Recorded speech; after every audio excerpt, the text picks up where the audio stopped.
Long ago, when these ancient Grecian temples were new, hemp was already old in the service of mankind.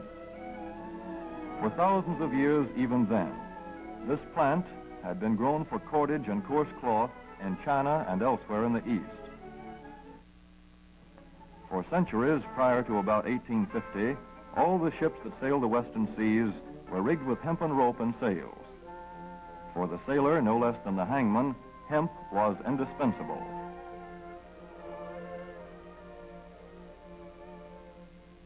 A 44-gun frigate, like our cherished old Ironsides, took over 60 tons of hemp for rigging.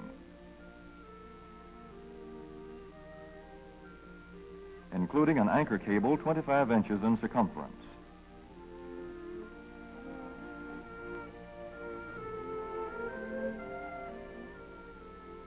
The Conestoga wagons and prairie schooners of pioneer days were covered with hempen canvas.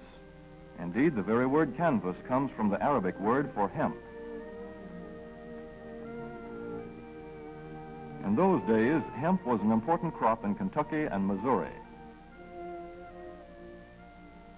Then came cheaper imported fibers for cordage, like jute, sisal, and manila hemp, and the culture of hemp in America declined. But now, with Philippine and East Indian sources of hemp in the hands of the Japanese, and shipment of jute from India curtailed, American hemp must meet the needs of our Army and Navy as well as of our industries. In 1942, patriotic farmers, at the government's request, planted 36,000 acres of seed hemp, an increase of several thousand%. The goal for 1943 is 50,000 acres of seed hemp. In Kentucky, much of the seed hemp acreage is on river bottom land such as this, along the Kentucky River Gorge. Some of these fields are inaccessible except by boat. Thus, plans are afoot for a great expansion of the hemp industry as a part of the war program. This film is designed to tell farmers how to handle this ancient crop, now little known outside Kentucky and Wisconsin. This is hemp seed. Be careful how you use it. For to grow hemp legally, you must have a federal registration and tax stamp. This is provided for in your contract. Ask your AAA committeeman or your county agent about it. Don't forget, hemp demands a rich, well-drained soil such as is found here in the bluegrass region of Kentucky or in central Wisconsin.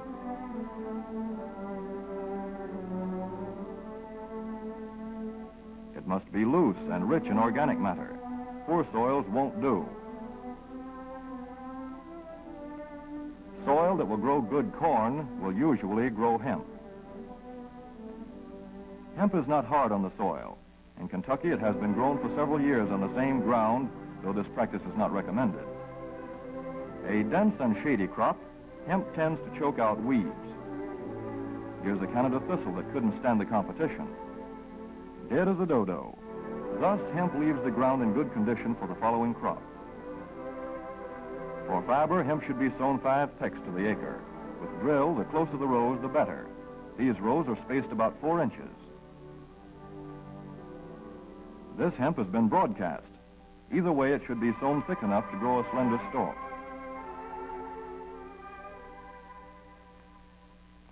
Here's an ideal stand. The right height to be harvested easily, thick enough to grow slender stalks that are easy to cut and process.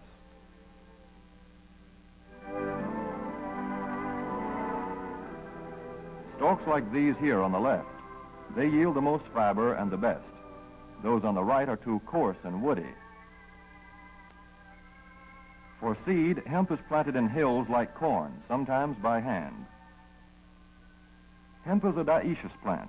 The female flower is inconspicuous, but the male flower is easily spotted. In seed production, after the pollen has been shed, these male plants are cut out. These are the seeds on a female plant. Hemp for fiber is ready to harvest when the pollen is shedding and the leaves are falling. In Kentucky, hemp harvest comes in August. Here, the old standby has been the self-rake reaper, which has been used for a generation or more. Hemp grows so luxuriantly in Kentucky that harvesting is sometimes difficult, which may account for the popularity of the self-rake with its lateral stroke.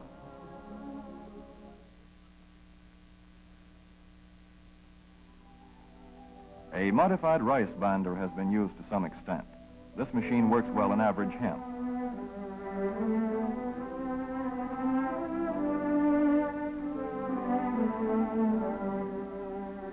Recently, the improved hemp harvester, used for many years in Wisconsin, has been introduced in Kentucky. This machine spreads the hemp in a continuous swath. It is a far cry from this fast and efficient modern harvester to the Armstrong model of yore.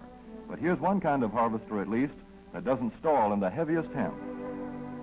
In Kentucky, hand cutting is practiced in opening fields for the machines.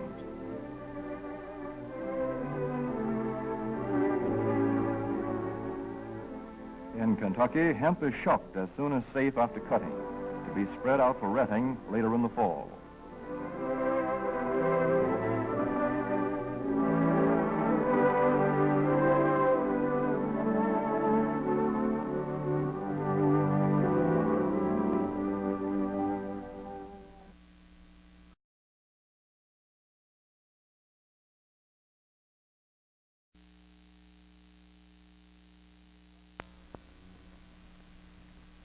In Wisconsin, hemp is harvested in September. Here, the hemp harvester with automatic spreader is standard equipment. Note how smoothly the rotating apron lays the swaths preparatory to retting. Here it is a common and essential practice to leave headlands around hemp fields. These strips may be planted to other crops, preferably small grain. Thus, the harvester has room to make its first round without preparatory hand cutting. Here the machine is running over corn stubble. When the cutter bar is much shorter than the hemp is tall, overlapping occurs. Not so good for retting. The standard cut is 8 to 9 feet. The length of time hemp is left on the ground to ret depends on the weather. The swaths must be turned to get a uniform ret.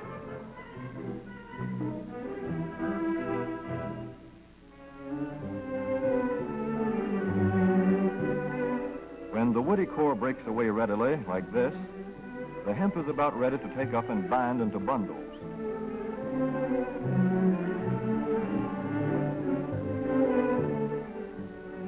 Well-retted hemp is light to dark gray. The fiber tends to pull away from the stalk. The presence of stalks in the bowstring stage indicates that retting is well underway.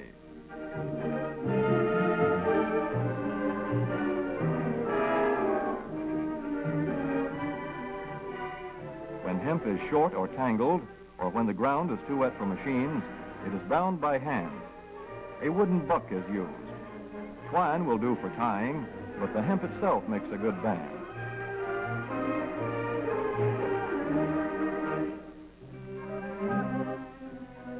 When conditions are favorable, the pickup binder is commonly used. The swaths should lie smooth and even with stalks parallel. The picker won't work well in tangled hemp.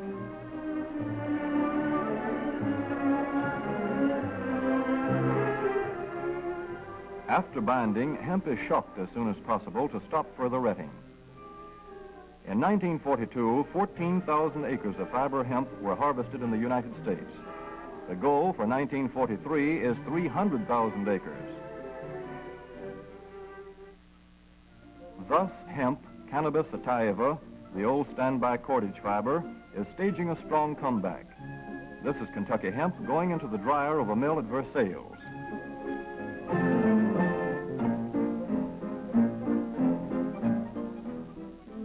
In the old days, breaking was done by hand, one of the hardest jobs known to man.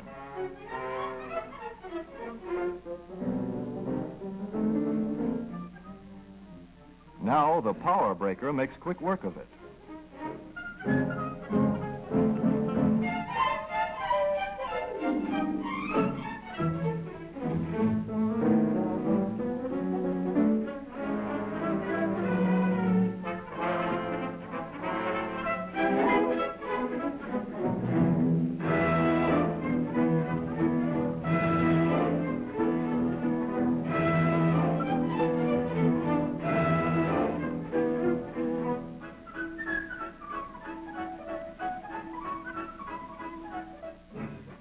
Spinning American hemp into rope yarn or twine in the old Kentucky River Mill at Frankfort, Kentucky.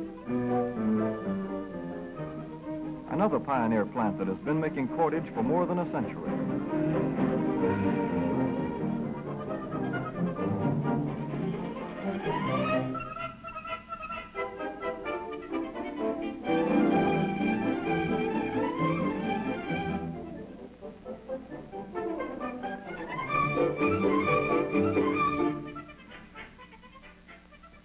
All such plants will presently be turning out products spun from American-grown hemp. Twine of various kinds for tying, winding armatures, and upholsterers' work. Rope for marine rigging and towing, for hay forks, derricks, and heavy-duty tackle. Light-duty fire hose. Thread for shoes for millions of American soldiers. And parachute webbing for our paratroopers.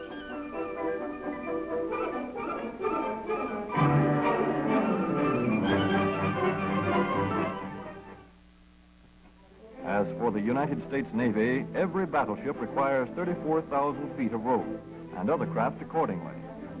So here in the Boston Navy Yard, where cables for frigates were made long ago, crews are now working night and day making cordage for the fleet. In the old days, rope yarn was spun by hand.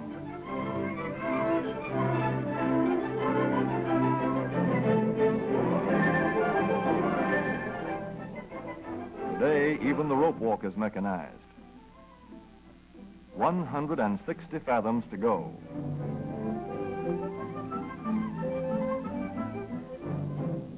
The rope yarn feeds through holes in an iron plate.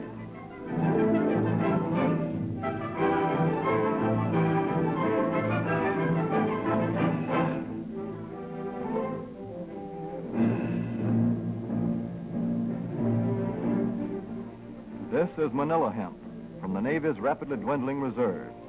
When that is gone, American hemp will go on duty again. Hemp for mooring ships, hemp for tow lines.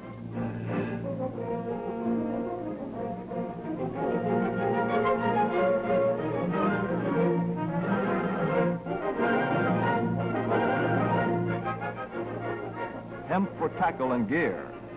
Hemp for countless naval uses, both on ship and shore.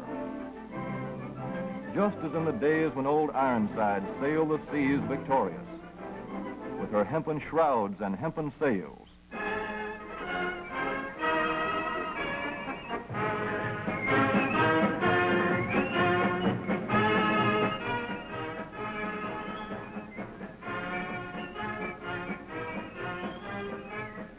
Hemp for victory.